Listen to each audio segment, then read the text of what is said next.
The BRICS Business Council is positioning skills development, applied technology, and innovation at the center of economic transformation. Despite millions of young people obtaining qualifications, many still struggle to find employment, while industries report growing shortages of critical skills. The BRICS Skills, Applied Technology and Innovation Working Group believes the solution lies in stronger collaboration between education institutions, business, governments, and international partners.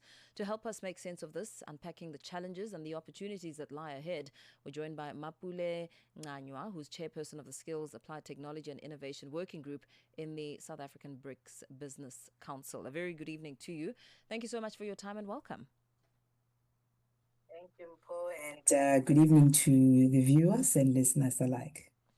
Thanks. It's a pleasure to have you on the show. I mean, we have young people graduating with qualifications and still sitting at home without work, some never having worked in their lives.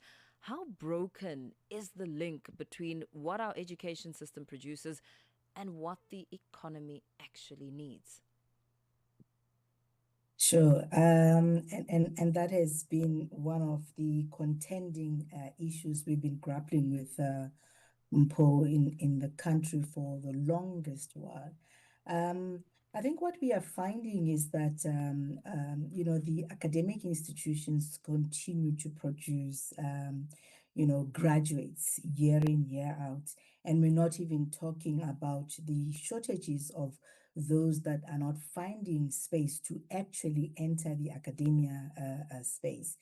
But the challenge is that if you look at what's happening on the ground, employers, because of the rapid change in technologies, are changing their businesses, as technology changes. But if you look at what's happening in the academic space, our young people have to follow a curricula that takes, sometimes 3 years, and depending on, qualifications, 4 years, even 5 years. By the time, obviously, they get out into the labor markets, there is great mismatch, and there isn't actually a pathway that is created, for theoretic training and work activities alike from both academic institutions at higher universities or even at college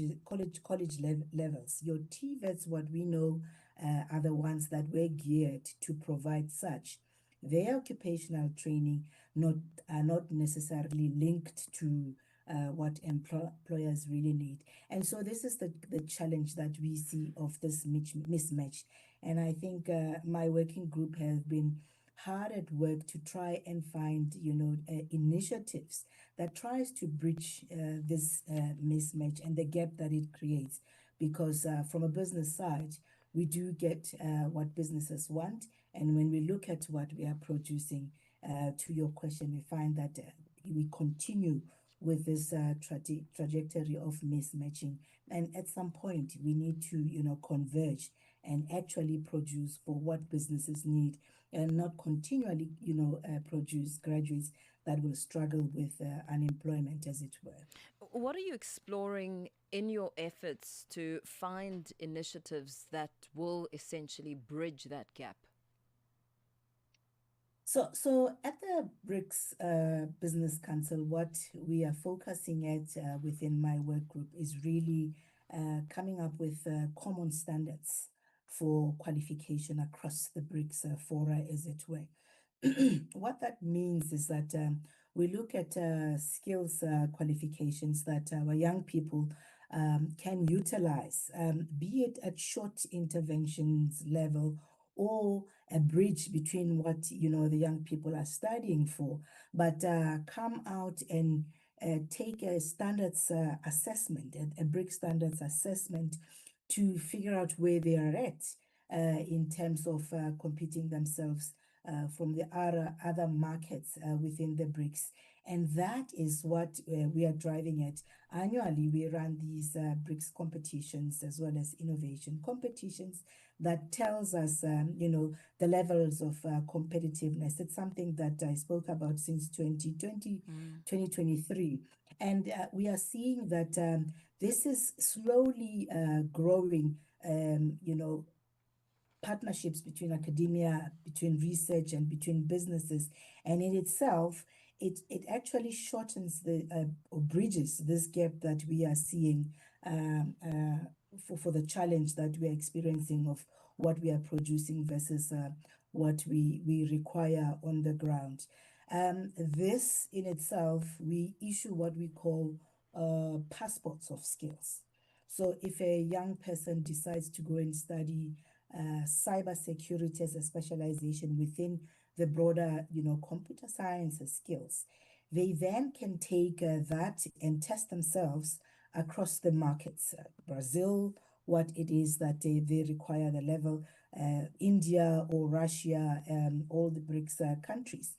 And that gives them this passport that allows them to take up gigs or projects that are issued across the BRICS regions and then do something for themselves that is paid for versus waiting for a long time. That's one of those areas. Yes. But secondly, we've gotten now an agreement through an MOU with the Department of Higher Education to look at co-badging. So we are partnering universities, TVET colleges, as it were, and we are looking at crossing from TVET through to universities and vice versa.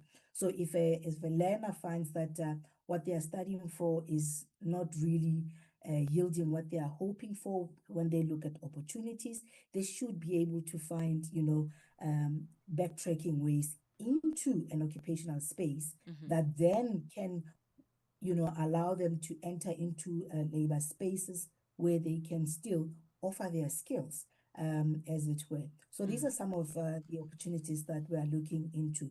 So we are approaching this for us more of an economic as well as an industrial development issue rather than really an economic issue. We want to see what is the challenge from an academic space and how can we bring that into industrialization. Okay. So so That is. so artificial intelligence is transforming workplaces at an unprecedented pace. Are we preparing young people quickly enough for the jobs that will emerge from this technological revolution? Look, artificial intelligence itself, one has to understand what is it when we are talking about AI. It's a word that's been loosely thrown out there, but if we in the country are not opening up spaces and opportunities where artificial intelligence can be broadly used by anybody, then I think we are missing the point. What BRICS is looking at doing is obviously opening up this space to be able to allow mostly our people from displaced areas, young people, women in their communities alike, and those that had not been given opportunities to play in the digital space, to get into these opportunities where they can use AI to provide services for the people that they live amongst, and to be able to use AI as it is to allow improvement of lives for their lives within the communities. So if AI is used and is not improving the lives of young people, maybe or all of communities, not just young people, all communities, maybe in the healthcare space where it can be used to quickly strengthen, obviously, assessment of health, or at the usually what we see in the e-commerce space, using AI itself, allowing people to sitting at home and picking whatever they need from wherever it is that they are. If you're not allowing AI to provide access to real opportunities, then I think we would be missing, as I say, the point. We want AI to allow our communities, our people, to create this shared prosperity amongst our people. So we want policies that are created locally, where AI especially is concerned, Yes. but where, your cybersecurity, because it also would cross against what we're using over the net, Okay. where your blockchains are used. Everybody should have that opportunity of adopting and utilizing that to beneficiate others and to obviously create the economic gains as Okay. it is. Thank you very much. Thanks for speaking to us this evening and sharing that insight. That was Mapule Ncanywa, who's Chairperson of the Skills, Applied Technology and Innovation Working Group in the South African BRICS Business Council.